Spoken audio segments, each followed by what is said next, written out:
My parents never realized I was standing behind them at our grand family dinner. She's too foolish to notice we only keep her around for her money. So I let them think that, until it was too late for them to fix it. The evening was grand, just as it always was. A long table covered in ivory linen stretched across the Camelot dining hall. Crystal glasses sparkled under the glow of the chandeliers, and the air smelled of aged wine and roasted duck. Laughter echoed across the room. Their laughter. My parents, my aunts, my uncles, everyone I had believed was my family.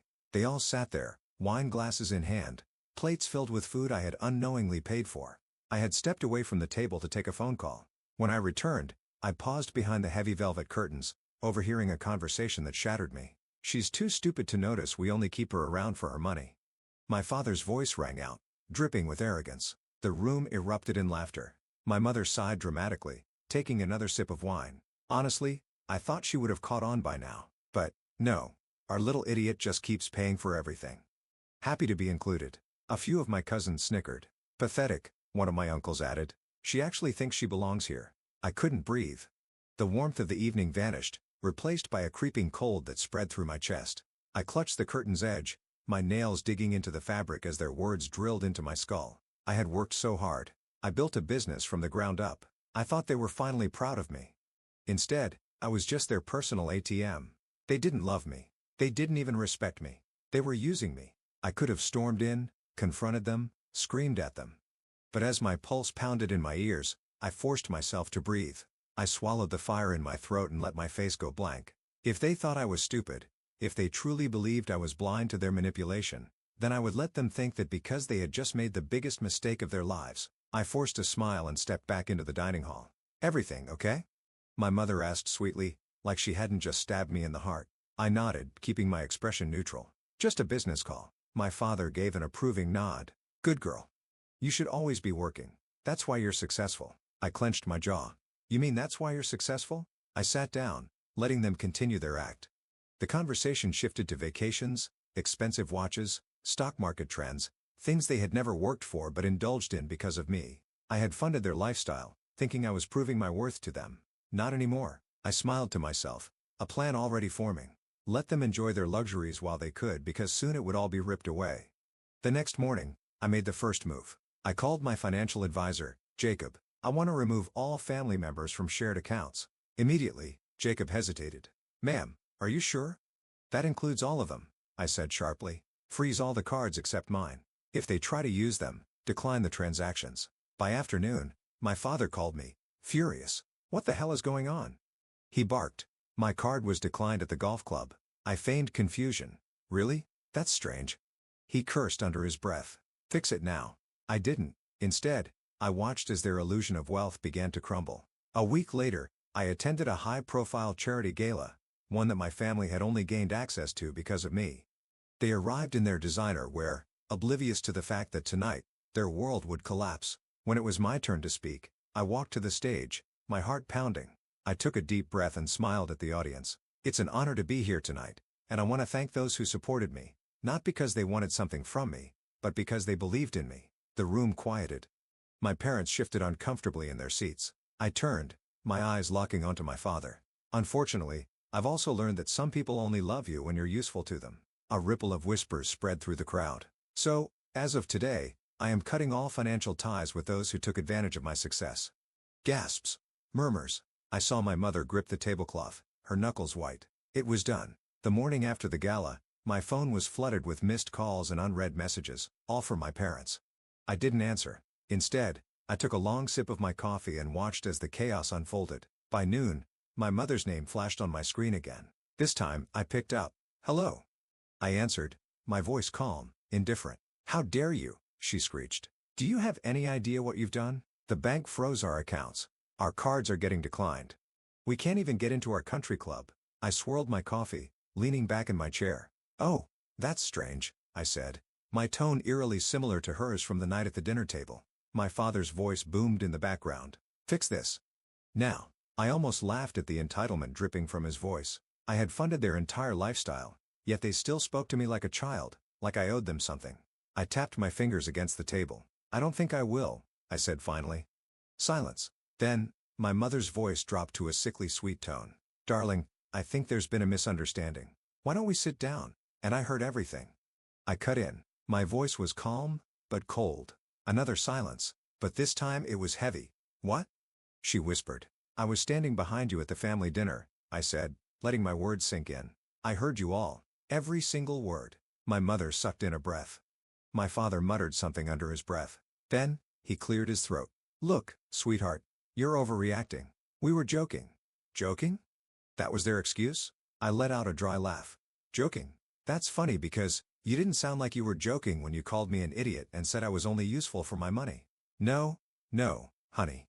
I hung up. Let them stew in their panic because this was only the beginning of their downfall. By the end of the day, their world was unraveling. Their luxury cars? Repossessed. Their lavish country club membership? Revoked. The mansion they flaunted for years? They received a final warning from the bank. Without my money paying their mortgage, they would lose it within weeks. And the best part? Their so-called friends, the ones who had flocked to them when they were dripping in money, vanished. I watched as their once pristine lives turned into a nightmare of desperate phone calls and ignored voicemails. It was poetic. They had spent years looking down on me, laughing at me behind my back. Now, the entire world was laughing at them. I didn't think things could get worse for them. But then, the media caught on. After my announcement at the gala, whispers spread across the upper-class circles that my parents had been living off my success. The whispers turned into rumors. And the rumors turned into headlines. Self-made entrepreneur cuts ties with family after years of financial abuse. Billionaire heiress exposes her own parents. They only kept her around for her money. My parents had spent their whole lives trying to climb the social ladder. Now, they were the laughingstock of high society. Their business acquaintances stopped returning their calls. Their invitations to exclusive events? Revoked. The people who once sucked up to them were now mocking them, and there was nothing they could do to stop it. Weeks passed. They had lost everything. The house? Gone. Their designer clothes and jewelry? Pawned off to pay debts. The country club? They were banned. The once arrogant, untouchable couple who looked down on me was now drowning in debt. And yet, even after everything, they still thought they could manipulate me. One evening, my father showed up at my office. He looked different. The expensive suits were gone. He was wearing a worn-out blazer. His face was hollow, and his once proud posture was now defeated. For a moment, a tiny part of me felt pity. Then I remembered everything. I crossed my arms. What do you want? He gave me a rehearsed sigh. Sweetheart, we made a mistake. We should have treated you better. I raised an eyebrow. Should have? He hesitated. What I mean is, we were wrong to. I cut him off. If you're here to apologize, say it outright. He clenched his jaw. I waited, but the words never came, because he didn't actually feel guilty. He just wanted me to fix his mess. I exhaled sharply. I see. You don't actually regret what you did. You regret getting caught. My father's expression darkened. You ungrateful little. I laughed, shaking my head. There it is. The real you. His face twisted in anger. After everything we've done for you. I leaned forward. What exactly did you do for me? Silence. I nodded. That's what I thought. Then, I stood up. You need to leave. His mouth opened, but no words came out. For the first time in his life, my father had no power.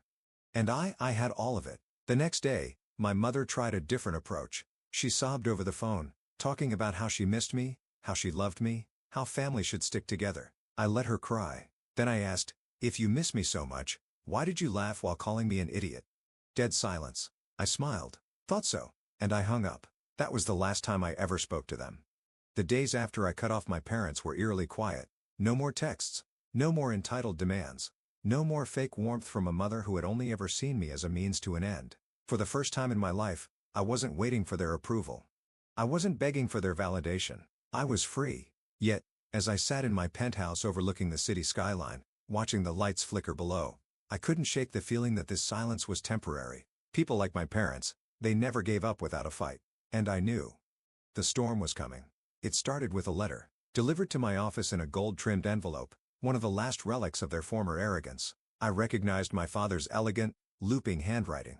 For a moment, I debated tossing it directly into the shredder. But, curiosity won. I unfolded the thick paper and read the words that reeked of desperation. My dearest daughter, we may have had our misunderstandings, but family is family. You have made your point and we respect that. However, this cannot continue. People are talking. We are being humiliated. If you do not fix this, you will regret it. Let's be reasonable. Let's discuss this like adults. Come home. Your loving father. I let out a bitter laugh. Regret it? They still thought they had leverage over me. Still thought they could scare me into coming back. They didn't understand. The old me was gone. So I took the letter, crumpled it in my fist, and dropped it into the trash. Let them suffer. I owed them nothing. 2 weeks passed, and that's when the public meltdown began. I was scrolling through my phone when I saw it. A viral video of my father, red-faced, ranting and trembling with rage, outside a country club. She's ungrateful. After everything we did for her, a child should respect their parents. We raised her. We made her who she is. And now she's punishing us? We're her family. People in the background whispered, watching his spectacle. Even the reporters looked uncomfortable. Then my mother stepped forward, her crocodile tears shimmering under the camera lights. We only ever wanted the best for her, she sobbed. And she abandoned us. What kind of daughter does that? I stared at my phone, a slow rage bubbling in my chest. This was their final trick. Playing the victims, turning the world against me. But they underestimated one thing. The truth was on my side. That same night I made my move. I sat at my desk, opened my laptop, and began to type. A simple statement. Nothing dramatic. Nothing emotional. Just cold, undeniable facts. I was standing behind my parents at a family dinner when they laughed about how stupid I was, how they only kept me around for my money. I heard every word.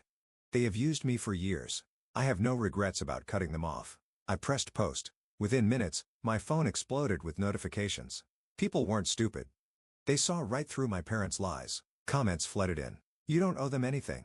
Good for you. Stand your ground. Parents like this don't deserve forgiveness. And just like that, their final trick backfired. Days passed. My parents' reputations were in ruins. Their friends had abandoned them. Their influence was dead. And that's when they made their last, pathetic attempt to pull me back in. I was sitting in my office when my assistant knocked. Your mother is here, she said hesitantly. She looks bad.